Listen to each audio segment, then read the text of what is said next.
qui ont assisté à notre truc, on était plutôt sur les questions de santé mentale et de psychosocial, mais là on est sur l'innovation, l'intégration des innovations et finalement qui a aussi un impact, une question sur ces questions-là. Donc bienvenue au nom du Cercle Entreprise et Santé, qui est une très très grande structure, puisqu'on est tout de suite 2,5, mais néanmoins très très actif, et depuis 2006 sur les enjeux, j'allais dire, d'avenir de la relation au travail, au spectre de la santé dans tous ses états, physique, psychique, mental, social, voire business aussi, parce que la question elle est aussi là, et notamment sur les questions d'intégration et d'intégration de l'innovation. Alors, qu'est-ce que j'ai fait de ma zapette que je passe mon temps à... voilà, je vais la retrouver pour... notre 23e quand même, hein, UX Forum, innovation exosquelette. Alors qu'est-ce que c'est un UX Forum? Eh ben, c'est pas seulement parce que je suis né le jour de la Saint-Thomas et que je crois que ce que je touche est donc le réel, mais c'est quand même ça. Et donc c'est logique utilisateur. UX, c'est logique utilisateur systématiquement. Et donc c'est pour ça que vous verrez au début, la parole sera essentiellement, d'ailleurs à tous, c'est obligation, mais parole au terrain. Et donc qu'est-ce qui se fait sur le terrain? Et puis forum, parce que finalement il n'y a pas d'une vérité révélée. Et donc l'idée c'est aussi que plusieurs regards, plusieurs types d'expériences, c'est important. Et sur ces questions d'innovation et d'exosquelette, alors je ne crois pas qu'il y ait de pionniers ici qui ait fait le premier avec nous, mais le premier était en fait en 2017. Très exactement 2017, et je dois dire que question exosquelette, moi je revenais en fait d'une expérience par une autre amie qui venait de passer un bout de temps au Japon. Et au Japon particulièrement, les 500 plus grands hôpitaux du Japon étaient, dès cette époque-là, et globalement même bien avant, déjà équipés d'exosquelettes. Et j'allais dire des exosquelettes à 360 degrés, c'est-à-dire que c'était à la fois pour la chaîne soignante, donc depuis j'allais dire le chirurgien qui reste assis, enfin bref, qui est autour de sa table et qui justement ne peut pas être assis pendant 8 heures d'affilée pendant qu'il opère, jusque les soignants, les aides-soignants pour transporter les malades et avoir autre chose que des lèvres malades en paquet, voilà. Mais et aussi pour les patients, parce que tout le monde sait qu'un patient non mobilisé physiquement, surtout pour les personnes âgées, les choses deviennent de plus en plus complexes. Et donc j'ai vu ça et à ce moment-là je me suis dit mais comment ça se passe en France? Mais ça se passait pas encore complètement et en fait un de vos homologues nous a trempés dans le bain et donc nous voilà aujourd'hui pour le 23e. Alors au début on avait beaucoup de questions qui étaient des questions très techniques finalement sur combien ça pèse, est-ce que c'est pénible. Alors pardon de vous laisser tout ça à vous les concepteurs qui sont des questions absolument essentielles, mais il y a d'énormes progrès qui ont été faits là-dessus et donc voilà. Et donc maintenant notre question c'est relié, j'allais dire, aux enjeux qui sont à la fois les enjeux de capital humain et les enjeux sociétaux, de vieillissement de la population et de vieillissement de la population à traiter et de vieillissement de la population au travail. Notre question aujourd'hui, c'est bien anticiper la pénibilité et les vulnérabilités physiques. Donc nous, on existe, comme je vous ai dit, depuis 2006, et on aime beaucoup le tiret entre santé et travail.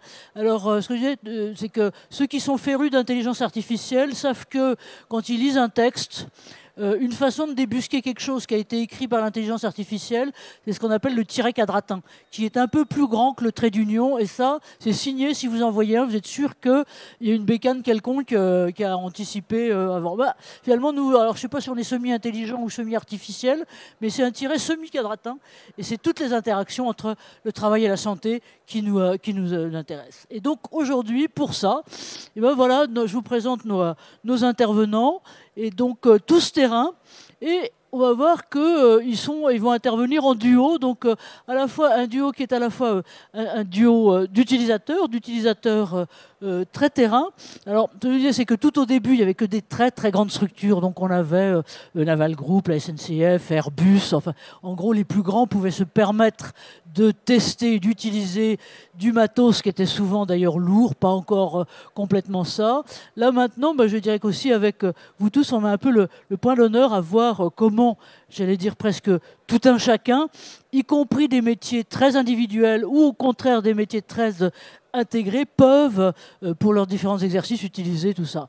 Et donc, voilà, donc, je vous les présente. La là, on va voir le quatuor de terrain complet, si je peux me permettre. Donc avec, ils sont pas dans l'ordre, donc c'est exprès pour troubler les populations. Hein, j'ai fait ça avec Anaïs Chorel, qui est là-bas au bout, qui est l'une de nos pionnières. Hein. Merci Anaïs, malgré son jeune âge par rapport à nous, vous portez par Japet finalement la qualité de vie et la qualité d'adaptation et d'intégration d'un type d'exosquelette qui au début faisait beaucoup tort, et donc avec un utilisateur phare donc, qui est venu avec sa casquette, on doit le dire, avec lequel d'ailleurs c'est bien parce que moi ça me permet de vous reconnaître parce que sa photo était... Thibaut Boursier, d'abord, il est vendéen, donc il est forcément bien, mais c'est pas sa seule qualité, c'est que en même temps, il a une entreprise de maréchalerie, et donc il est maréchal ferrant lui-même, et Dieu sait si c'est un métier complexe et difficile, puisque non seulement il faut tenir le canasson, qui n'est pas forcément de bonne composition, même si on est très doué, mais en même temps, je veux dire, tous les métiers de poids, de type de mouvement, c'est très complexe, donc il nous expliquera ça. Donc voilà notre premier duo. Notre deuxième duo avec Kevin Régis, donc, qui est le président fondateur que j'ai connu en barboteuse, je dois dire, pardon, hein, c'est pas bien de dire des choses comme ça, de HMT. Donc, alors là, on a Nordiste Vendée, là on a les Pyrénées avec les deux exemples, donc Tarbes et avec un type d'exosquelette. Et puis merci à Sophie Tajan, donc qui elle d'une plus grosse structure, puisqu'il s'agit d'une filiale, d'un site industriel qui est à Lannemezan et qui, elle nous expliquera, fabrique de la laine de verre, et donc c'est pour et la recycle notamment en matière finalement d'isolation thermique. Et donc merci à eux d'être là. Et puis deux autres optiques qui vont être, je veux dire, un peu les regards d'avenir et pas seulement les regards d'aujourd'hui, avec comment faire un choix dans tout ça. Et donc Nicolas Vust qui est là et que j'ai connu quand il était à la Poste, disons, mais à la Poste suisse. Et avec... alors, il ne le prend pas toujours bien quand je dis ça comme ça, mais il faut le prendre bien. Avec une approche très à la Suisse, c'est-à-dire très à la fois structurée et très équilibrée à la fois sur le facteur humain et les dimensions finalement économiques, de recevabilité économique des choses. Et puis, alors, on va faire un peu de teasing pour Jean Audois, qui est à la droite pour nous et à la gauche de Nicolas, qui la représente Wondercraft. Wondercraft, ça vous dit peut-être quelque chose si vous avez suivi au moins les Jeux Olympiques l'an dernier. Et vous avez vu que dans les passages de porteurs de flammes, l'un d'eux était, et il nous expliquera comment, donc un porteur qui portait cette fois-ci un exosquelette, non pas professionnel comme les autres, mais un exosquelette médical, et qui est un vraiment vieux besoin pour tout un tas de monde. Voilà. Et moi, je m'appelle Anne-Marie Lefebvre, et donc je suis la cofondatrice de ce cercle et l'agitatrice sur cet ensemble, voilà les choses. Donc, la façon dont on va s'organiser, c'est après quelques mots d'introduction. Donc, parole au terrain, nouvelles orientations, comment est-ce qu'on objective et comment se passe demain, et puis échange avec vous tous sur ce que peuvent être des prochaines étapes, et notre 24e, pourquoi pas 25e ou autre, UX Forum, qui sera plus que exosquelette. Alors on dit dispositif d'assistance physique, robot d'assistance personnelle, professionnelle, enfin il y a tout un tas de termes, mais bon, les exosquelettes, on peut dire que nous sommes tous des crabes ou des écrevisses au soi, donc voilà, c'est pour ça qu'on a choisi ça. Donc voilà ce qui, voilà, assistant personnel robotisé et autres, voilà de ce côté-là. Alors, ce que je vous disais tout à l'heure, c'est Japon, pays pionnier. Alors, je ne sais pas où ils en sont, leur maturité globalement, là encore maintenant, mais vraiment, c'est là où, dans beaucoup de disciplines, et particulièrement dans l'univers soignant, ils ont été là. Et ce que je voulais vous montrer aussi, c'est ça, c'est-à-dire que vous voyez maintenant, pas trop en France encore, mais un peu partout, des espèces de catalogues d'exosquelettes possibles. Et donc, ce qu'on voit, c'est que les frontières ont éclaté. C'est-à-dire qu'avant, il y a les exosquelettes professionnels, il y a les exosquelettes médicaux, et en dehors, foin de salut, il n'y en a pas. Mais en fait, je ne sais pas si vous avez vu, mais on en a vu fleurir il y a quelques années, j'allais dire pour faire du ski, on en a vu pour finalement d'autres questions, et c'est un peu ça. Et puis si vous suivez un peu l'actu, ça c'est un truc qui m'a beaucoup frappé, parce qu'on voit arriver bien sûr, les Japonais sont là depuis longtemps, mais la Chine est là depuis un moment. Et ils ont fait une énorme opération, je veux dire, qui est à la fois de test et de com. Donc moi, je vous en ressors les médias, hein, mais là-dessus, au moment du Nouvel An chinois. Et donc, ils ont, pour une raison j'ignore, une espèce de culture qui dit qu'ils doivent faire une ascension d'un mont qui s'appelle le Montaille et sur lequel il y a 6000 ou 7000 marches. Donc bonjour les mollets, les articulations et le reste. Et donc ils ont équipé les Pékins normaux et donc on voit bien qu'ils visent des marchés qui sont des marchés aussi de particuliers, d'exosquelettes pour tester. Et donc, il y en a eu 300 ou 400 là-dedans. Et donc, on voit bien arriver aussi une demande qui est une demande sociale liée finalement au vieillissement. Et puis, vous avez les testeurs officiels. Là, c'est d'exosquelettes de sport. Je les teste et quelques-uns en font leur profession de ce côté-là. Ce qu'on voit aussi arriver, vous voyez là, c'est des questions économiques. Comment les choisir? Bon. En tout cas, encore une fois, oui, ce que je ne vous ai pas dit, pardon, c'est que les supports, comme l'enregistrement, si vous avez badgé, vous le recevrez, on vous remettra un petit message avec le compte-rendu, le replay, tout le machin, les supports, éventuellement les supports que me donneront vos petits camarades là-dessus. Et j'ai voulu vous mettre, alors c'est un peu la pincée geek sur le sujet, mais ce que sont les préoccupations autour desquelles on a déjà tourné, qui sont notamment les data, les capteurs et l'enrichissement par l'intelligence artificielle. Celui-là date de, je ne sais plus quand, le mois de mai. Celui-là, il y a 4 jours. Et donc, en gros, là, c'est les Chinois, comment on fait pour enrichir de tout ça. Ce que je voulais vous dire aussi, c'est qu'on part de loin. Quand on a démarré, il y en avait... Alors, c'est un peu difficile à dire, hein, globalement. On exclut aussi l'univers militaire sur lequel on ne sait rien. La grande muette française et les grandes muettes générales, donc on ne sait pas, mais comme d'habitude, les innovations sont beaucoup développées pour le milieu militaire et les usages militaires. Donc hors usage militaire, grosso machin, parce que c'est pas très sûr, on est parti d'un maximum de 6000 exosquelettes diffusés, distribués officiellement en 2017 à plus de 50 000. Alors selon les sources, c'est entre 44 et 54. Pour certains nous disent c'est uniquement les motorisés, d'autres nous disent c'est tout. Bon, enfin voilà. Mais on voit que ça bouge et que ça bouge beaucoup.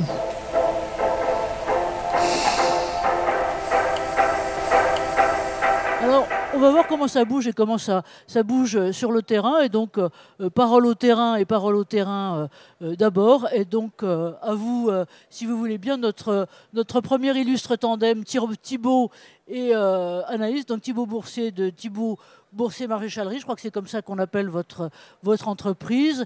Et Anaïs, alors, on est surpris, Thibaut, parce que, si je peux me permettre, vous avez l'air et vous êtes jeune. Et donc... comment vous êtes tombé dans les exosquelettes sans être chenu? Alors, tout simplement, bonjour déjà tout le monde. Tout simplement parce qu'en maréchalerie, on a des positions, je pense que vous pouvez voir sur la photo, qui sont assez contraignantes. Et il faut savoir qu'en moyenne en France, un maréchal ferrant dure entre 8 et 10 ans. Au bout de 10 ans, on a le dos qui est cassé ou les genoux et on est obligé d'arrêter le métier. Donc moi, j'ai eu un problème j'ai eu une hernie discale depuis très longtemps, comme tous en L4, L5 en maréchalerie. Et il y a 3-4 ans de ça, j'ai une grosse sciatique qui aurait dû me faire arrêter le métier. Du coup, je suis passé à l'exosquelette. Et depuis, en fait, j'ai plus aucune douleur de dos. Mais c'est pas forcément... Le fait d'être jeune, c'est vraiment ce métier-là qui n'est pas possible de durer dans le temps. Il n'y a que très peu de maréchaux qui arrivent à la retraite. J'en connais une vingtaine maximum. Et comment? Alors c'est venu comment? Parce qu'en gros, je veux dire, c'était le Saint-Esprit, voilà. Non, en fait, comment vous êtes tombé dessus et comment vous êtes tombé sur? Alors c'est venu d'un collègue à qui c'est arrivé aussi, qui a quelques années ne pouvait plus du tout exercer son métier. Et il s'est renseigné, il est tombé sur les exosquelettes Japet justement. Et moi, c'était Jean-François, c'est ça? Jean-François Crépeau, ouais. Ah, génial. Sur Paris. Et moi, j'avais fait des stages chez lui, et puis justement, vu que j'étais un peu dans son cas, je l'ai appelé, et puis il m'a dit appelle-le de ma part, et puis... Et après, j'ai appelé Anaïs pour essayer l'exosquelette et pour voir ce que ça donnait. Donc après une mise en place et tout qui a duré un petit moment, aujourd'hui je le mets tous les jours et ça se porte très très bien, quoi. C'est vraiment très bien. Donc finalement, ça a été un peu le bouche à oreille, mais pas le bouche à oreille qui murmurait à l'oreille des chevaux. Pardon, Non, c'est pas pas les bon. chevaux. Mais voilà. Et donc là, vous voyez les trois. Et le troisième, si je peux me permettre, Anaïs, le micro est à vous aussi. C'est un autre. D'un certain côté, c'est un peu. Vu de l'extérieur, ça fait bizarre, si vous voulez, de se dire exosquelette industriel pour un métier quand même hyper spécifique et dur, hein, qui est mais génial, qui est la maréchalerie. Comment vous en êtes arrivé là, et que ce soit pour Jean-François ou pour Thibaut? Alors, effectivement, les exosquelettes, ils étaient, dans les premières années de l'exosquelette en France, destinés aux grandes entreprises. Donc les Naval Group, les FM Logistique, les SNCF, qui avaient comme mission de tester les innovations au sein de leur structure pour trouver des dispositifs pour assister les métiers à forte contrainte. Ces temps, ils ont bien changé, l'exosquelette s'est démocratisé, et maintenant, ce qui est intéressant, c'est justement de pouvoir faire accéder au plus grand nombre et à tous les métiers qui présentent des contraintes ces solutions pour à la fois réduire la pénibilité, donc travailler en prévention. Voilà, quand on sait qu'un maréchal ferrant, au bout de 8 à 10 ans, il est obligé de s'arrêter de travailler parce que le corps en fait, ne peut plus suivre, on se dit, n'attendons pas 8 ans et d'avoir les pathologies pour pouvoir s'équiper. Travaillons en prévention quand on sait que les métiers vont générer des troubles musculo-squelettiques. Mais il y a aussi la vocation, effectivement, quand on a déjà la pathologie et qu'on veut continuer son activité professionnelle, de pouvoir s'équiper pour soulager les douleurs et continuer à travailler sans avoir mal. Et le dernier volet qu'on oublie aussi souvent, mais qu'on voit de plus en plus maintenant, c'est le retour à l'emploi de personnes qui ont été sur des arrêts longs liés à des pathologies lombaires et où là, sans exosquelette, sans dispositif d'assistance physique, le retour à l'emploi, il est clairement menacé et où l'exosquelette peut être la solution pour permettre à quelqu'un qui aime son métier retourner au travail sans avoir de douleur et sans aggraver sa pathologie. Donc maintenant, l'exosquelette, il n'est plus destiné qu'aux grandes entreprises. Il faut juste bien trouver l'exosquelette qui est adapté à la contrainte physique et cibler si on veut travailler sur de la prévention, agir en amont, ou si on travaille sur un cas individuel dans le maintien ou le retour à l'emploi. Merci. Avec aussi une question, si je peux me permettre, qui fera un peu écho à la position de Jean Audoy qui est là, c'est que moi, quand je vous ai connu, je crois que l'entreprise s'appelle encore Japet Médical. C'est-à-dire que quelque part, vous venez dans l'univers, j'allais dire largement professionnel, de tout type de profession, initialement d'un univers médical, et vous-même, vous êtes spécialiste, je crois, de biomécanique, c'est ça? Alors, exactement. Chez Japet Médical, nous, on a pris un parti un peu différent d'autres sociétés d'exosquelettes, puisqu'on vient du milieu médical hospitalier pour la rééducation de patients lombalgiques. Et en fait, c'est sur la demande des entreprises qu'on est allé sur ce secteur de la santé au travail pour pouvoir aider les personnes qui utilisaient l'exosquelette dans le cadre de leur séance de kinésithérapie ou de leur parcours de rééducation à retourner, revenir à l'emploi et pouvoir continuer ce protocole, cette prise en charge, même au travail. La douleur, elle ne s'arrête pas au centre de rééducation ou chez le kiné, elle ne s'arrête pas que au travail, elle arrive aussi à la maison. Et ce qu'on voit aussi, c'est les frontières qui sont maintenant de plus en plus poreuses. Les artisans, chez nous, utilisent leur exosquelette, certes au travail, mais quand ils rentrent à la maison, beaucoup nous disent quand j'ai le bois à faire, quand je dois aller tondre la pelouse, quand je dois déménager quelqu'un de ma famille, maintenant je me sers de mon exosquelette parce qu'il est rentré totalement dans mon quotidien et qu'en fait c'est devenu un compagnon du travail comme au domicile. Ouais. Merci, on va faire une parenthèse peut-être.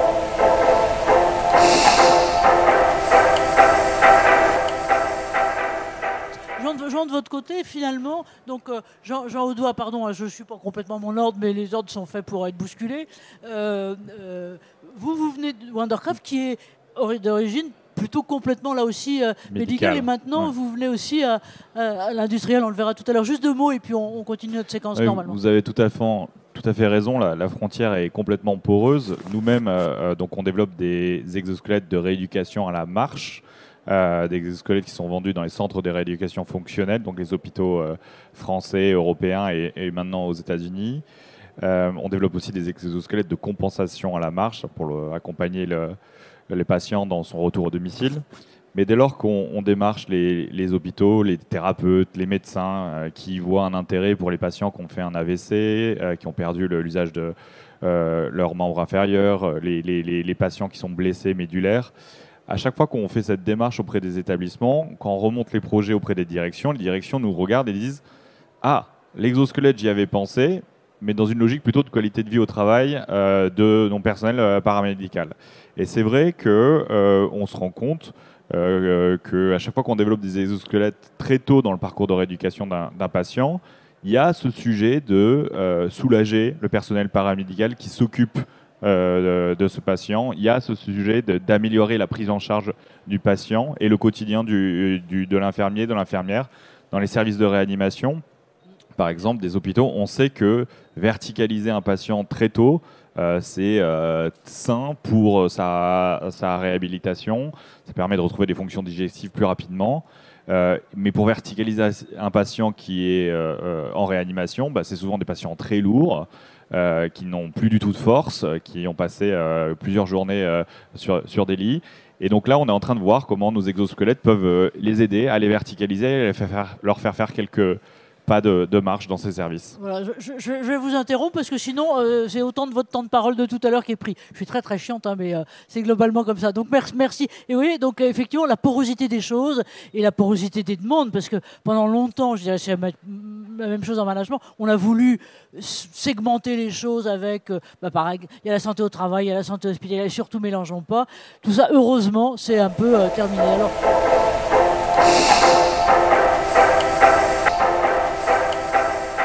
j'avais deux, trois visuels peut-être pour vous aussi, Anaïs, là, qui montraient d'autres types d'exercices. Donc, votre monsieur le plus âgé, lui, il fait quoi, lui?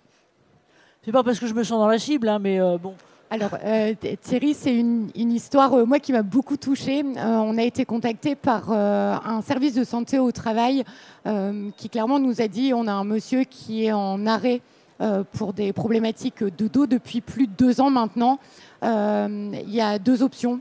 Soit on trouve une solution pour pouvoir lui permettre de retourner au travail dans la semaine, soit on déclare une inaptitude. Et ce monsieur qui n'avait pas travaillé depuis 2 ans et qui était effectivement... alors, je ne vais pas dire âgé parce qu'il a 54 ans... Thierry, donc il n'est pas si âgé la notion d'âge est toute relative. Exactement. Plus on vieillit, plus c'est ce qu'on trouve. Et effectivement, quand on a eu cet appel du médecin du travail, on s'est dit ok, il faut trouver une solution assez rapidement. Du coup, sous 2 jours, on est venu faire un essai avec Thierry, donc qui travaille dans un magasin boulanger et qui est en charge en fait de la mise en rayon des petits électroménagers. Bon. Thierry donc a fait une demi-journée d'essai. Suite à l'essai, le jour même, la société a décidé d'investir dans l'exosquelette parce qu'ils souhaitaient, eux, voir Thierry revenir dans la structure, parce que c'était quelqu'un qui avait quasiment fait toute sa carrière chez Boulanger. Et qui avait sans doute un savoir-faire. Exactement. Mais merci, pardon de vous couper là-dessus, mais c'est là où on voit aussi la question de réintégration dans l'emploi, et avec les problèmes qu'on voit juridiquement d'aptitude, inaptitude à coup de tampon, et qui en fait non seulement sont des problèmes humains, mais c'est aussi maintenant des problèmes de fiabilité de main-d'œuvre. Hein. Donc voilà, merci pour notre premier tandem.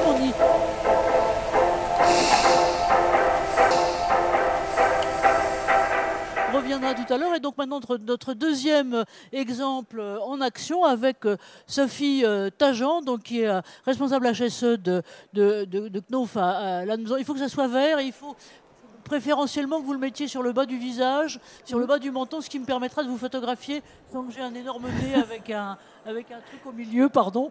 Voilà. Et puis Kevin, donc le tandem, à vous, comment vous êtes arrivé, vous pardon, j'ai appuyé sur le mauvais, voilà. Voilà l'exemple de votre usine, et puis en plus je dirais que vous êtes doublement vertueux puisqu'il s'agit de recyclage et de recycler de la laine de verre. À vous, Sophie. Voilà, donc je travaille chez Knof Insulation, je suis responsable HSE. Donc c'est un gros procédé. Donc les opérateurs font surtout de la surveillance de ligne, des réglages, du nettoyage. Mais dès qu'il y a des rebuts de production, des changements de produits, eh bien, il faut manipuler la laine et la recycler, comme vous dites, hein, pour gérer les déchets, et ne pas épuiser les ressources. Et du coup, le poste là que vous voyez, c'est le poste de recyclage des déchets. Donc on va refaire des ballots, on va peler le craft qu'on a mis éventuellement sur le panneau ou le rouleau de laine de verre. Et donc ce sont des opérations essentiellement manuelles. Et donc quand je suis arrivée sur l'usine, ça faisait à peu près 10 ans qu'elle était en activité. Hein. C'est une usine neuve, 2010. Donc en 2020, le personnel avait 10 ans de travail au même poste, et du coup on commençait à avoir des douleurs, des TMS, et on se posait la question du coup de l'exosquelette. Sans grosse conviction, on s'est dit, bon, on a une entreprise à Tarbes à côté, c'est des jeunes, tout ça, on va voir ce qu'ils proposent. Donc on avait des postes en tête, et on a programmé une journée où on a voulu tester trois exosquelettes en fait. Le premier, on a convoqué tous les opérateurs potentiellement supposé le porter pour faire une petite présentation. Au départ, personne n'était trop convaincu. Et puis ensuite, on a testé sur un premier poste pour porter en fait les sacs entre la taille et les épaules. Donc c'était un exosquelette mécanique. Il n'a pas convaincu. Et on est allé le tester sur d'autres applications pour lever les rouleaux du sol jusqu'à la table, ou ces activités de pelage où du coup on a besoin de plus de mouvement, plus de polyvalence, et c'est là qu'on a testé l'exosquelette motorisé. Et là, un opérateur en particulier, Sébastien, qui... Je crois qu'il faut que vous piquiez celui de votre voisin, parce que le verre défuncte de temps en temps. Bon. Qui n'était pas convaincu, il a tout de suite ressenti un soulagement. J'ai appris par après que lui, il avait aussi une pathologie. Et finalement, il l'a adopté. Il a été formé en tant que référent, puisqu'en fait, avec les TMS, il y a aussi ça peut venir aussi des risques psychosociaux et de la santé mentale. Et en fait, eux se considèrent la poubelle de l'usine. Et du coup, on a porté attention sur leur poste de travail. Sébastien a été mis référent. Et du coup, en fait, il contamine petit à petit ses collègues. Aujourd'hui, on n'a qu'un seul exosquelette. Lui, il l'utilise depuis à peu près 6 mois. Il le porte toujours. Le fait que l'exosquelette soit polyvalent, donc il peut être aussi porté sans être enlevé dans des chariots élévateurs où il doit aller aussi, ou dans des chargeuses. Du coup, ça ne lui pose pas de problème. Il le met le matin, à 8 h, plutôt à 5 h, puisque c'est du 5-8. Il le met à 5 h, il l'enlève à 13 h.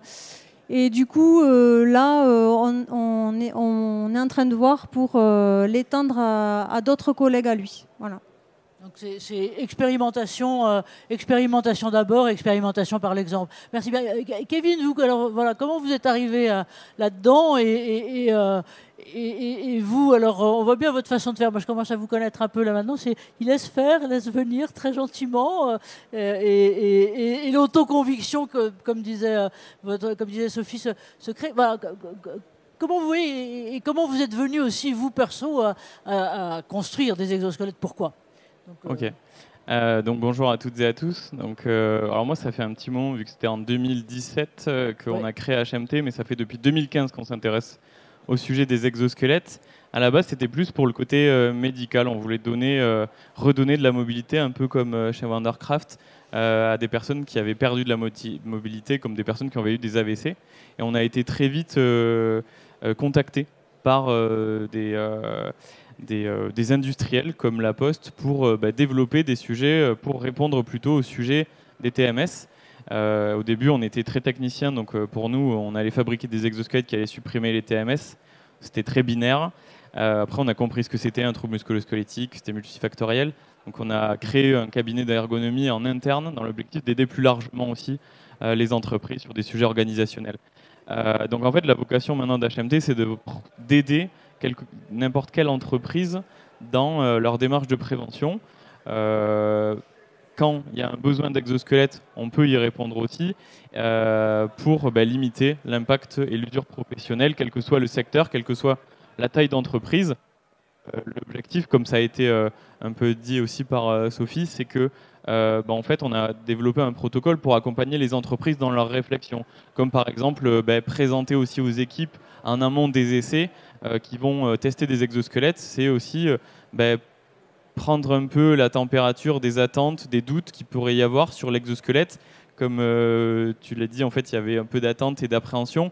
L'idée, c'est de venir un peu questionner pour savoir comment nous, on peut les accompagner à réfléchir à l'exosquelette pour aussi ces personnes-là qui peut-être se disent qu'ils vont devenir des super-héros. On sait que ce n'est pas le cas. Mais en tout cas, l'idée, c'est de les prendre en fait, dans un groupe projet pour les amener à réfléchir comment ça peut être utile pour eux dans leur métier. Merci. Effectivement, on voit bien ce qui court dans vos deux exemples, finalement, c'est l'importance de... Alors, pardon de jargonner, mais c'est quand même ça, l'intégration et le facteur humain, globalement, là, pour laisser mûrir les choses. Et ce qui est très, très symptomatique dans ce que vous disiez, Sophie, c'est qu'au début, personne n'était vraiment demandeur. Personne n'était vraiment demandeur et globalement plutôt réticent. En disant, qu'est-ce que c'est que ce machin? Et donc, ça n'a pas été imposé, ça a été finalement intégré par la personne en elle-même, et ça fait boule de neige de ce côté-là. Donc, accompagnement doux et pas, j'allais dire, management impératif de ce côté-là. Alors, peut-être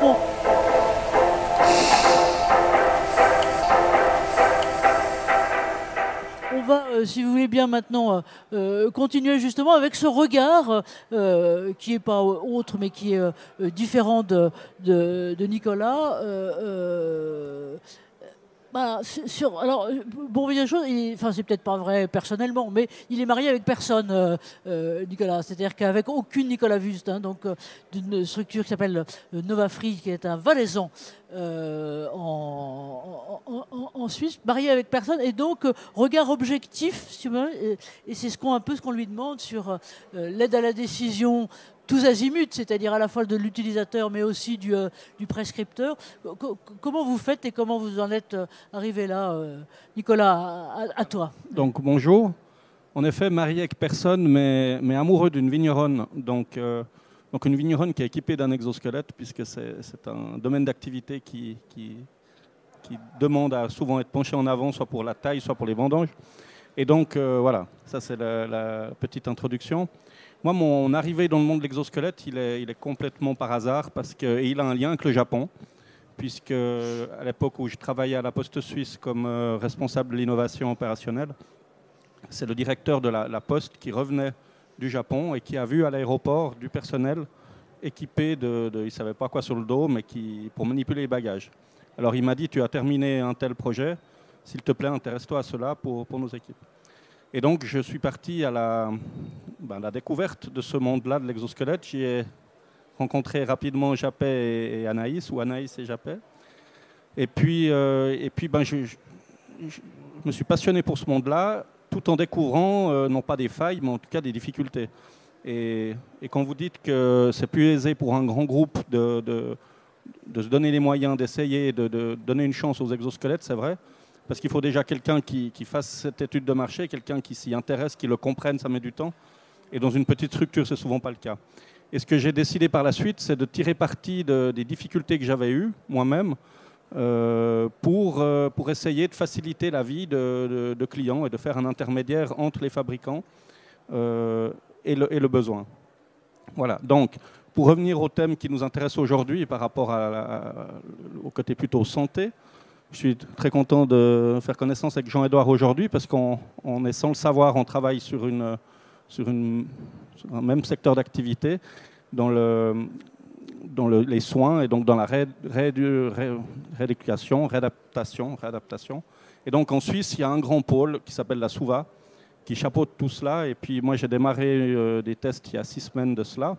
Et puis j'apprends que Jean-Édouard est aussi avec ses exosquelettes pour un autre type d'activité. Donc il y aura sûrement des synergies à trouver. Et ce que je peux voir et ce que je peux dire, et pour la Suisse, si on peut passer sur le slide d'après, voilà. Peut-être encore après, puis on reviendra sur celui-là. Voilà. Donc c'est peut-être ça qui est un petit peu barbare pour Anne-Marie quand elle dit que le suisse est un petit peu carré et structurant. En tout cas, on aime bien les processus en Suisse, ça c'est vrai. Ce qui nous permet de... Mais les processus vivants. Vivants. Mais là, c'est un exemple concret d'un projet qui était pilote et qui ne l'est plus. On a non pas des départements chez nous en Suisse, mais des cantons, c'est le même principe. Et chaque canton ou chaque département a sa propre assurance invalidité. Donc c'est quelque chose d'institutionnel. Et le rôle de ces caisses-là, comme tu l'as dit Anaïs, c'est de maintenir en emploi les personnes qui pourraient l'être. Donc ça se passe avec un tel schéma. Et le premier schéma, donc encore une fois depuis le début aussi, et c'était une des difficultés que j'avais à la Poste, c'était notre client interne ou externe, finalement, il a une pathologie, il a mal. Et moi, ingénieur en mécanique, qui suis-je pour interpréter ce mal, sachant qu'en plus, j'ai envie que la solution que je propose soit satisfaisante. Donc j'ai décidé d'éviter ce conflit d'intérêts, de travailler avec des thérapeutes. Des thérapeutes, là en l'occurrence, c'est des ergothérapeutes qui font une analyse thérapeutique de la situation. Ensuite, on regarde, avant même de parler d'exosquelette, comment on peut trouver des solutions organisationnelles ou techniques pour essayer de faciliter la vie de la personne concernée. Et quand on n'y arrive pas, on arrive et on passe à la solution exosquelette. Et à ce niveau-là, la difficulté que j'ai eue avec l'institution, c'était, elle me disait, mais nous, on ne veut pas travailler avec Nicolas parce qu'on ne veut pas faciliter Nicolas par rapport à Anne-Marie ou à Anaïs ou à d'autres. Et c'est là qu'en présentant le slide de tout à l'heure, j'ai fait une présélection, mais ce n'est pas exhaustif, des modèles que de mon expérience, sont soit en prévention ou soit pour de la remise, du maintien en emploi, sont satisfaisants. Encore une fois, ce n'est pas exhaustif, mais c'est ceux qui marchent bien. Et si on revient sur l'autre process, voilà. Donc une fois que finalement il y a eu l'analyse thérapeutique qui dit oui, on a regardé tout ce qui pouvait être fait en amont et il y a réellement un besoin d'exosquelette pour pouvoir maintenir en emploi un collaborateur. Alors à ce moment-là, ils font appel à moi. Je vais sur place, j'évalue la place de travail, la tâche, et puis c'est là que je fais une sélection et je n'arrive jamais avec un seul modèle. J'y arrive avec plusieurs modèles parce que c'est une de mes constatations aussi. Vous pouvez être 3 à faire la même tâche et puis finalement on peut aller jusqu'à 3 solutions différentes parce qu'on touche l'être humain et sur le côté physiologique et il n'y a pas de règles, il n'y a que des cas. Donc c'est ce que je propose et dans finalement les devis que je fais à cette institution, la seule chose qui est fixe, c'est mon accompagnement, mais les modèles sont mis à disposition, sont essayés. Et puis ensuite, il n'y aura de facturation que sur le modèle qui est... donc ça permet au niveau des décideurs de maîtriser les coûts, de savoir ce qu'on fait, de démocratiser un petit peu la chose. Est-ce que tu peux donner un exemple? Quand on avait parlé en préparant cette table ronde, tu m'avais cité un exemple précis où tu disais donc, sur lequel il y avait dans une entreprise un individu, une personne, hein, donc qui est analysé du côté de sa fonction et de son métier, du côté aussi de ses risques et de ses pathologies. Tu avais dit, bon, j'ai choisi 3 trucs parce que systématiquement c'est 3, je pensais à un, et finalement, c'est pas du tout celui-là. Tu peux réexpliquer ce cas-là, parce que finalement, encore une fois, ce que tu disais très juste, c'est qu'il n'y a pas de règle, il n'y a que des cas. Ça, c'est génial. Bravo pour la formule, je te leur piquerai. Hein. Alors, c'est vrai, c'était dans ce cas de figure-là, c'était pour un peintre. Et puis, pour les plâtriers, une des activités les plus astreignantes, c'est vraiment les peintures des plafonds. Et si on a des grandes halles à faire, c'est vraiment très, très lourd. Et donc, il y a des modèles qui permettent le soutien des bras. Donc, j'étais assez convaincu que des modèles qui sont aujourd'hui tout à fait adaptés remportent l'adhésion. Et puis, contrairement à ce que je pensais sur les différents modèles qu'il a choisis, il a choisi un maintien lombaire parce que c'était principalement là qu'il avait mal et puis il avait une sensibilité aux épaules, historique ou physiologique ou génétique, je ne sais pas. Et donc, voilà, typiquement, c'est un monde où c'est comme la dégustation de vin, il faut être prêt à se tromper. D'où les vignerons et les vigneronnes. et les grands discours polémiques là-dessus. On aurait plein de choses culturelles à dire. Mais oui, voilà. Donc, ce qui est je crois que ta notion de cas et d'examen très attentif du cas qui est la situation de travail, le métier, l'état de la personne, c'est vraiment, on est sur un chemin d'objectivation pour aider. Moi, ce que j'ai vu de l'extérieur, c'est qu'aussi, il y a toute une partie préliminaire qui est les types de cas qui, justement, peuvent se poser, le type, finalement, de muscles ou d'articulations qui sont sollicités, des solutions possibles, et après il n'y a que le terrain finalement, et la personne, d'ailleurs c'est pas un terrain, c'est un mix des deux qui fait que tu peux aider finalement à poser un diagnostic, mais qui n'est pas immédiat, qui là aussi demande un minimum de maturation et de temps, c'est ça, hein.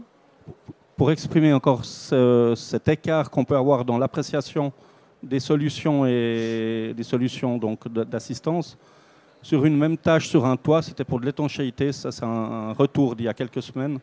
Il y a deux collaborateurs deux opérateurs qui font la même tâche, et puis il y en a un qui voulait, enfin, tout ce que je lui ai proposé, ça ne lui convenait pas parce qu'il n'aime pas être équipé de quoi que ce soit, parce qu'il a un petit peu quelquefois mal au dos et c'est pas grave. Et j'en ai un autre qui au début était assez prudent, et qui, lui, ne le quitte plus parce qu'il n'avait jamais osé le dire à son employeur, mais ça faisait plus de 10 ans qu'il se réveillait chaque nuit avec des douleurs dorsales, des tensions dorsales entre 2 et 4 heures le matin. Et depuis qu'il portait un système d'assistance, eh ben, il a récupéré ses nuits. Il m'a dit ça les yeux humides. Et puis, bon, voilà, quand on se dit qu'on a bien fait de se lever le matin, mais sachant, je n'écarte pas non plus le collègue d'à côté pour qui ça n'a pas fonctionné. Ouais. Oui, merci. Donc, importance de la considération personnelle.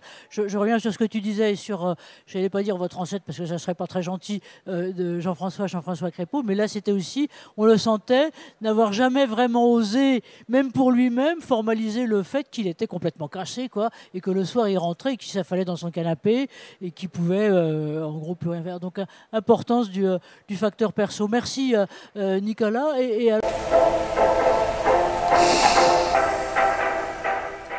Et alors voilà, maintenant, j'allais dire exosquelette et au-delà. Et donc Jean Audois, c'est à vous. Donc aventure Wondercraft et aventure, j'ai mis quelques photos là de l'aventure, je dirais la première aventure, hein, qui était celle de l'exosquelette médical, et puis de l'autre qui est en cours et qui est le fameux Calvin, et on se demande d'ailleurs pourquoi il s'appelle Calvin, celui-là. Donc voilà.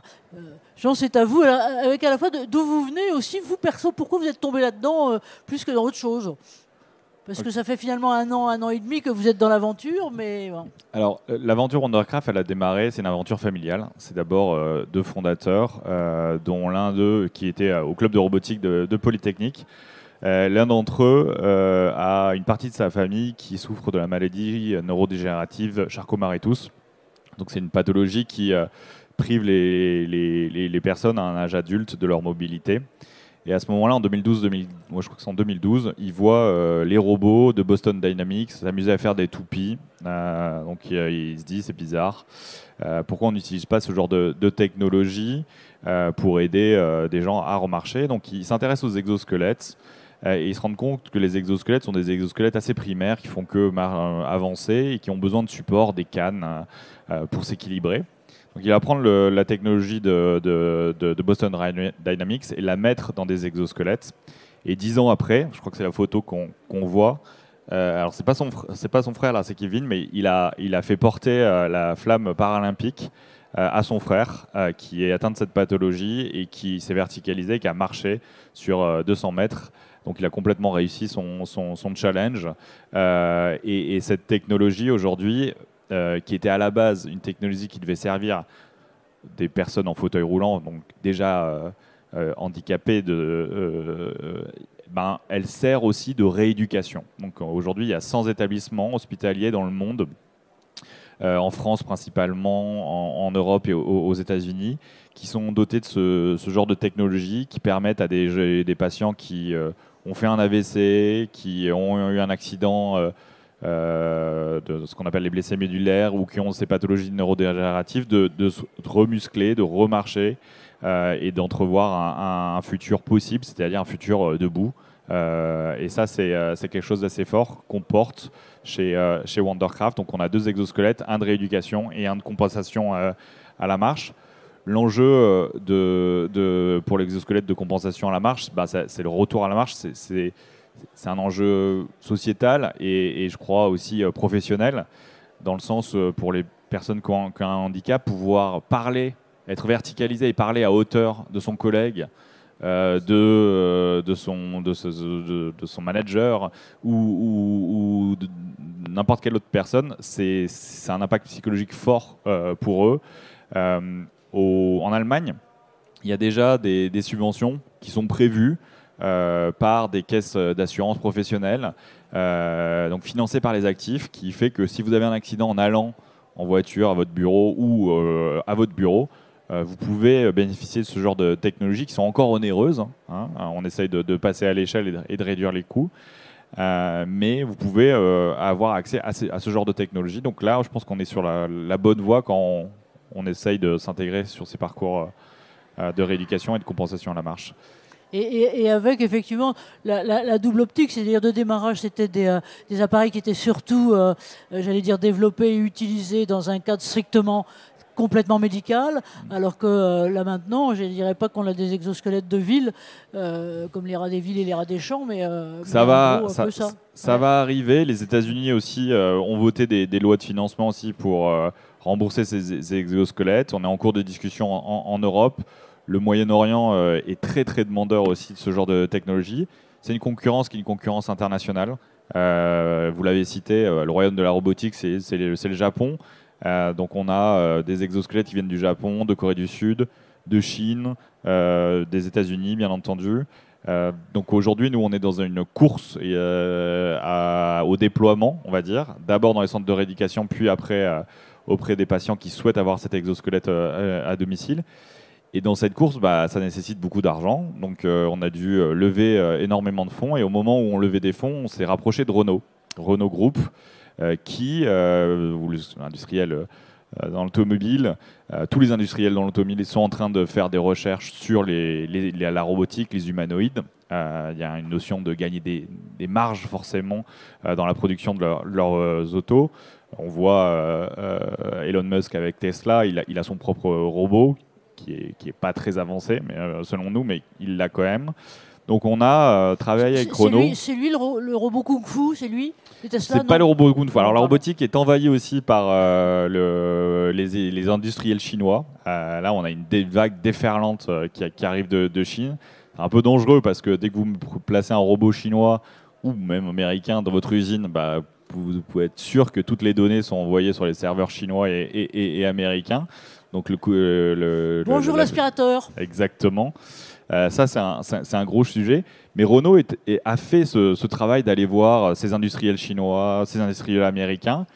Et ils ont tous compris qu'en fait, l'objectif d'un humanoïde, c'était pas du tout de faire des toupies, faire du kung-fu ou quoi que ce soit. C'était d'apprendre via des algorithmes d'intelligence artificielle toutes les fonctionnalités d'une usine, toutes les fonctionnalités d'une zone de production, pour pouvoir développer des technologies qui s'adaptent à ces écosystèmes et qui viennent compléter la force ouvrière de ces zones de production, qui viennent prolonger l'action humaine. Et donc on a développé Kelvin 40, parce qu'on l'a développé en moins de 40 jours pour séduire Renault, qui a décidé d'investir chez nous. Pourquoi Kelvin ? Alors Kelvin, c'est le nom d'un personnage, un robot dans les romans d'Isaac Asimov. C'est pour ça qu'on l'a appelé comme ça. Et Kelvin 40, il commence à séduire de plus en plus d'industriels européens, américains. Donc on espère, un des acteurs de la robotique européenne qui arrivera à émerger dans les prochaines années. Merci de tenir les temps et avec un choix, j'allais dire un choix de design qui est intéressant, et j'imagine que vous avez dû vous interroger dessus sur il n'a pas de tête, il n'a pas de doigt. Est-ce que ça sert à quelque chose d'avoir une tête, en fait, quand on a une intelligence artificielle qui est pluguée dans le robot? Non, encore une fois, c'est assez futile. On veut créer des êtres, donc des humanoïdes qui nous ressemblent. Mais en fait, ce qu'on recherche derrière, c'est leur fonctionnalité. Et donc, on n'est pas là pour remplacer des hommes. Je pense qu'on est là pour compléter, pour prolonger l'action humaine. Donc, non, on a décidé de ne pas lui mettre de tête. C'est moins lourd. C'est plus facile à gérer. En revanche, il réfléchit parfaitement, cet exo. Ouais. On pourrait y voir d'autres méchancetés, mais on n'ira pas forcément sur ce terrain. Est-ce qu'une tête est vraiment utile à tout le monde? Quand on regarde un certain nombre de notre environnement politique, on peut effectivement se poser aussi la question. Mais là n'est pas la question. Merci à vous et merci à tous d'ailleurs.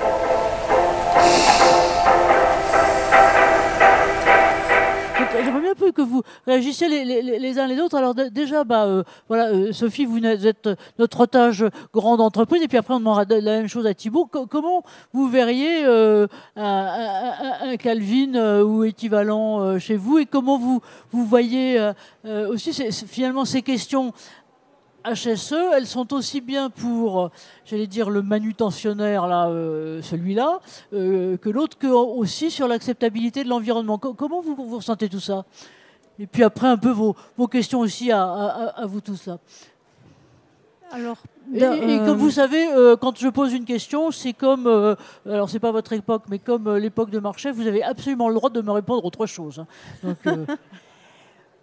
un Kelvin... pour remplacer, pour nous aider, c'est tout à fait possible. Aujourd'hui, on ne l'a pas imaginé parce que ça nous semble impossible par rapport au coût et par rapport à l'acceptation aussi au niveau des employés. Les questions que vous vous posez, c'est notamment là-dessus. De votre côté, question d'acceptabilité par l'environnement, finalement, l'environnement de ce côté-là. Ouais. Ça, question importante en dehors de Thibaut, vous, alors est-ce que vous verriez avec un adjoint calviniste, pardon. Les chevaux, je pense pas qu'ils aimeraient beaucoup déjà. Tout simplement, ils auraient sûrement peur. Et après, enfin, j'ai un métier d'artisanat où c'est beaucoup de l'instinct, en fait, dû à plein de chevaux vus avant, plein de formations aussi faites avec d'autres maréchaux. Et ça, mine de rien, ça reste quand même propre à l'humain, en fait, de pouvoir aller chercher plus loin comme ça. Je pense pas qu'un robot demain pourra le faire. Peut-être dans 20 ans, peut-être, mais demain, non. Et puis même les chevaux, ils accepteront pas, de toute façon. Ouais. Je pense pour nous, enfin, moi, dans mon métier qui est très artisanal, les exosquelettes de base, vraiment pour soulager les TMS, c'est vraiment l'avenir, par contre, ça, c'est sûr. Là, c'est vraiment l'avenir. Un peu vos réactions comme ça, Anaïs, vous, sur l'ensemble, à la fois sur l'acceptabilité, sur ce que souligne Thibaut, qui est sur l'importance de la dimension humaine chez le cheval, et qui est beaucoup dû au flair, effectivement. Moi, je pense qu'effectivement, c'est quelque chose qui peut être complémentaire, en fait, l'exosquelette et l'humanoïde. On dit toujours, nous, que dans la mesure où on peut supprimer le risque, il faut supprimer le risque. Faire les tâches qui sont vraiment les plus compliquées à un humanoïde qui, lui, risque pas de développer un trouble musculo-squelettique, en soi, c'est plutôt l'idée brillante qui permettrait d'éviter. Ce qu'il faut faire comprendre, je pense, aux opérateurs, c'est que l'exosquelette ne va pas venir le remplacer ou prendre sa place. Je pense que la plus grande peur humaine, c'est ça. C'est, mais moi, si je deviens plus indispensable à l'entreprise ou si mon travail peut être remplacé, ça veut dire que demain, je peux ne plus exister dans l'entreprise. En fait, quand on fait comprendre aux salariés qu'ils ont des gestes métiers ou alors un savoir-faire qui est irremplaçable et qu'on va focaliser son activité sur ces tâches sur lesquelles son savoir-faire il est pertinent, dans ce cas-là, il n'y aura pas de problématique. Mais je pense que ça va demander, un peu comme au début des exosquelettes, une grosse phase où on va devoir éduquer les collaborateurs à l'intégration de ces nouvelles technologies en fait, dans les entreprises. Moi, je vais volontiers rebondir aussi. Pardon, Kevin. Vas-y.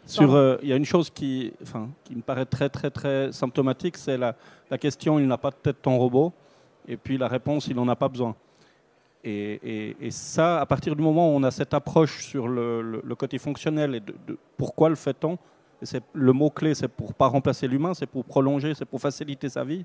on change complètement une approche. Moi, je l'ai connu tellement de fois, toujours à la Poste Suisse, quand j'automatisais certaines choses. Les gens étaient tellement craintifs de perdre leur emploi ou d'avoir des soucis comme ça, alors que le but, c'est de sécuriser leur emploi, de les rendre plus performants et qu'ils puissent faire encore autre chose, et peut-être des choses plus intéressantes et plus valorisantes. Donc, c'est vraiment beaucoup une question d'approche. Merci de repréciser ça. Effectivement, mais ça demande aussi une forme de créativité pour imaginer les futurs avec. Jean, pardon. Alors, si je peux compléter, on crée aussi des nouvelles filières. C'est-à-dire qu'aujourd'hui, je suis très heureux de voir à Tarbes, à Lille, des entreprises qui créent des exosquelettes et qui les produisent en France. Pour notre part, on crée 80% de nos exosquelettes en France. On les assemble rue de Rivoli à Paris. Et on ne travaille qu'avec des prestataires français ou européens. Donc on est en train de créer tout simplement une nouvelle filière qui va construire des exosquelettes, construire des humanoïdes. Il faut le voir comme une chance plutôt que comme quelque chose qui va prendre le job de quelqu'un. Enfin voilà, nous on le pense vraiment comme ça. Et ce qu'on sait en tout cas, on ne veut pas être un peu les prophètes d'un monde un peu inconnu, mais en Chine, aujourd'hui, enfin moi j'y ai passé 2 ans en Chine, maintenant tous, ils ont pris une avance considérable en robotique. C'est-à-dire que des drones livrent dans Shenzhen des paquets à des particuliers, c'est monnaie courante. Il y a des robots en chirurgie qui sont ultra avancés. Donc en fait, eux, au lieu de faire la guerre, ils investissent vraiment dans la modernisation de leur société. Alors parfois sur des sujets qui sont trop durs, inacceptables, il n'y a pas de souci, mais ils le font. Donc en fait, c'est soit nous on décide aussi de travailler ensemble en Europe et de le faire parce que nous on a je pense un engagement sociétal qui est fort, qui nous a rassemblés après la guerre.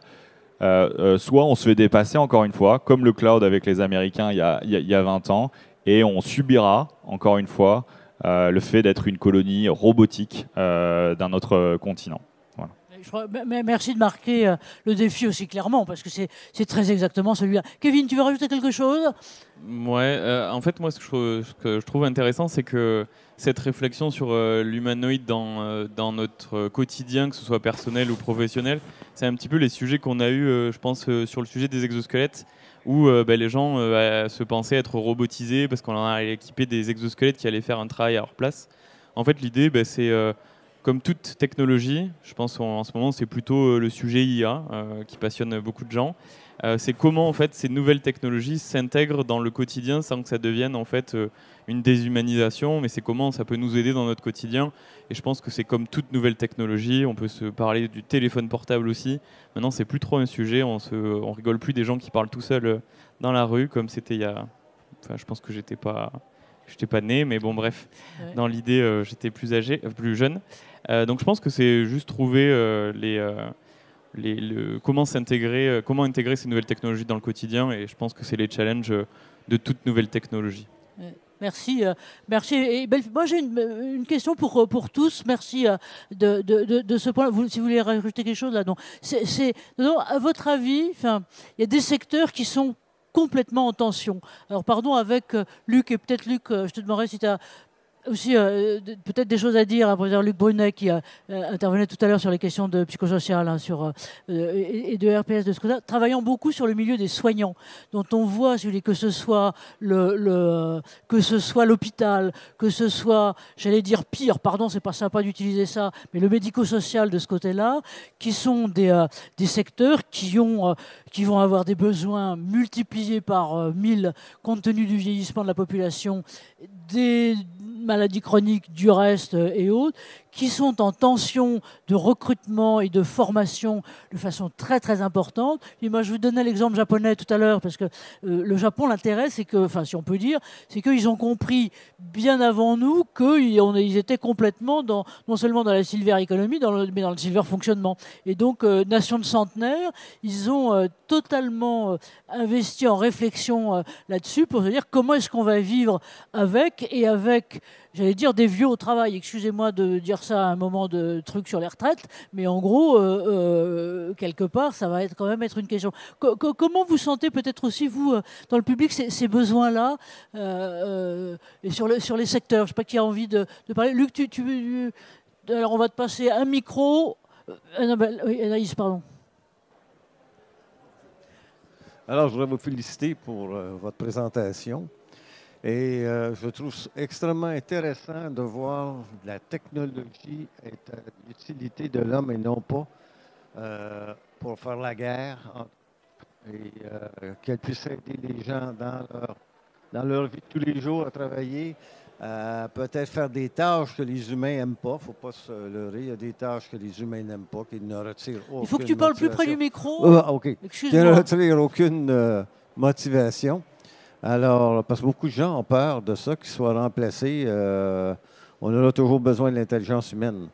Alors, moi, non, je trouve ça intéressant. Surtout pour les gens qui ont des problèmes de santé ou des difformités. C'est extrêmement intéressant. Merci encore une fois de votre présentation. Oui. Bravo, toutes vos présentations étaient excellentes. Comment vous sentez, je veux dire, les uns et les autres qui travaillaient, juste, et puis on va terminer là-dessus parce qu'on va se faire virer sinon, qui travaillaient un peu avec les secteurs médicaux au sens large. Comment vous les sentez mûrir sur une acceptation ou pas possible finalement d'intervention, d'assistance, quelle que soit la forme, robotisée ou autre? Anaïs, vous... Alors, dans le médical et le médico-social, on observe quelque chose qui est assez fort. C'est pour faire accepter une technologie aux soignants, il faut qu'ils y perçoivent un intérêt aussi pour le patient qu'ils vont prendre en charge. S'ils n'y trouvent pas d'intérêt pour le patient qu'ils prennent en charge, le soignant ne portera pas uniquement pour sa propre santé une solution à prendre en compte. Donc ça, c'est quelque chose à prendre en compte dans nos solutions. Mais on parlait là d'humanoïde. C'est si on explique aux soignants qu'en travaillant ou en collaborant avec un humanoïde, on va lui retirer la pénibilité pour que lui puisse se focaliser sur la qualité de prise en charge et de soins qu'il va pouvoir réaliser auprès du patient. Pour moi, c'est la clé gagnante pour aller dans le secteur médico-social. Merci de le dire, parce que oui, moi j'ai regardé par exemple, les Japonais, pour tout un tas de raisons en fait de normalisation, ne peuvent pas être présents en France sur ces types de matériel et d'équipements qu'ils ont, que ce soit, je dirais Panasonic, Cyberdyne ou globalement d'autres. Et donc j'avais vu des reportages là-dessus très précis en Angleterre, donc qui est plus maintenant dans les normes européennes, et où effectivement cette question-là était centrale. C'est non pas est-ce que ça m'aide moi, mais est-ce que ça m'aide dans ma vocation et globalement dans ma mission. Kevin, tu as envie de rajouter quelque chose peut-être là-dessus? Et puis, parole à Jean et on clôt. Quel que soit le secteur, je pense que l'important, c'est de pouvoir apporter, grâce aux exosquelettes ou aux humanoïdes ou autres technologies, un bénéfice pour la personne qui va utiliser. Donc, dans le cas de, comme tu le dis, c'est apporter un bénéfice sur la mission de la personne, mais c'est aussi de lui donner un bénéfice. Et quelle que soit l'activité, pour aller plus largement, pour parler d'autres secteurs qui sont aussi touchés, comme le bâtiment par exemple, où il y a de fortes pénibilités parce que c'est difficile de travailler sur de l'organisation, sur les chantiers. En fait, on va essayer de travailler sur diminuer la fatigabilité, les difficultés sur le chantier, et donc de travailler plus sur comment amener des dispositifs dans des secteurs particuliers avec des contraintes différentes, tout en garantissant en fait le bien-être de chaque personne. Donc, typiquement, nous on avait un cas d'usage assez intéressant où une personne elle s'est reconvertie pour faire un métier passion. Donc dans le bâtiment, elle était atteinte d'une fibromyalgie. Je suis désolé, j'ai du mal à le dire. Et en fait, elle s'était fait opérer dans le cadre de son travail. Elle ne pouvait plus faire son nouveau métier de patient dans lequel elle s'était reconvertie. Et elle utilise maintenant des exosquelettes pour pouvoir exercer son métier passion du quotidien. Et sans ça, en fait, elle aurait été obligée de s'arrêter de travailler alors qu'elle s'était reconvertie pour vraiment faire le métier de ses rêves dans son changement professionnel. Ah, merci Kevin, parce que là tu me donnes l'idée d'un prochain UX Forum, notamment sur l'intégration des fibromyalgies, parce que tu n'es pas là, mais on a 2-3 services de santé au travail qui travaillent spécifiquement là-dessus. Effectivement, sur malheureusement, la prédiction de retour à l'emploi est à peu près nulle dans ces façons-là. Bah, écoutez, voilà, on va vous remercier tous, et puis je vous demande qu'on les applaudisse. Ils ont été fantastiques, ils ont tenu le temps. Un grand merci. Un grand merci à vous tous. Un grand merci pour tout ça. Et puis donc, bonne suite de salon. J'espère que vous avez badgé. Et donc, la semaine prochaine, on vous envoie le lien pour le replay, le lien pour le compte-rendu. Et puis, ce que notamment, Jean, vous nous avez promis, quelques exemples de ce côté-là. Un grand merci à vous tous et bonne suite. Merci d'avoir été là. C'était sympa. Merci de votre temps. À bientôt.